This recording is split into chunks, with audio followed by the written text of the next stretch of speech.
I went to college. I went and worked out 5 hours a day, and I was working on construction, because in those days in bodybuilding there was no money. I didn't have the money for food supplements or anything, so I had to go to work. So I worked on construction. I went to college. I worked out in the gym, and at night from 8 o'clock at night to 12 midnight, I went to acting class 4 times a week. So I did all of that. There was not one single minute that I wasted. And this is why I'm standing here today. At the age of 20, I went to London and I won the Mr. Universe contest as the youngest Mr. Universe ever. And it was because I had a goal. You see, if you don't have a vision of where you go, and if you don't have a goal where you go, you drift around and you never end up anywhere. 74% hate their job in America. The majority of people don't like what they're doing because they're really not doing it because they didn't have a goal and they followed this goal. They just aimlessly drift around, and then all of a sudden there's a job opening, so they get that job because you have to work. But then when you work, it's a chore. It's work. It's not fun. So if you think about, only a quarter of the people really enjoy what they're doing in life. So people always ask me, when they saw me in the gym in the pumping iron days, they say, why is it that you're working out so hard?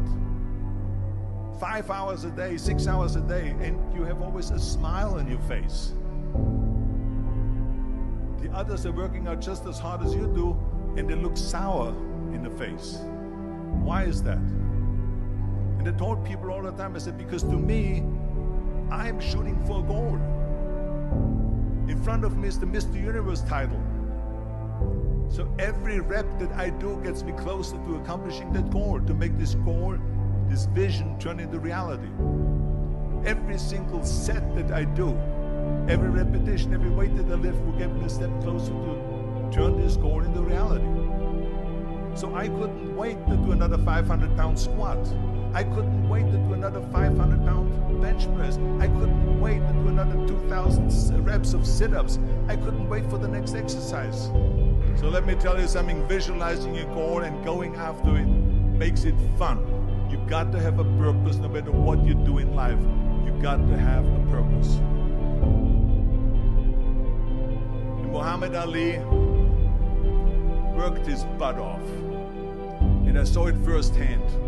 And I remember that there was a sports writer that was there in the gym and he was working out and he was doing sit-ups. And they asked him, how many sit-ups do you do? And he said, I don't start counting until it hurts. Now think about that. He doesn't start counting his sit-ups until he feels pain. That's when he starts counting. That is working hard. And so you can't get around the hard work. It doesn't matter who it is. Work your ass off. There is no magic pill. There is no magic out there. You cannot get around. You have to work and work and work. Make sure of this and make sure of that and all that stuff. So it's work. And it drives me crazy when people say that they don't have enough time to go to the gym for 45 minutes a day and work out. Or to do something for 45 minutes to an hour a day to improve. If it is physically improve or if it is mentally to improve. Imagine you read 1 hour a day about history. How much you will learn after 365 hours in 1 year. Think about if you study about the history of musicians, of composers, how much you would know. Imagine if you would work on a business, on some business that you want to develop every day for an hour. Imagine how further along you will go and get.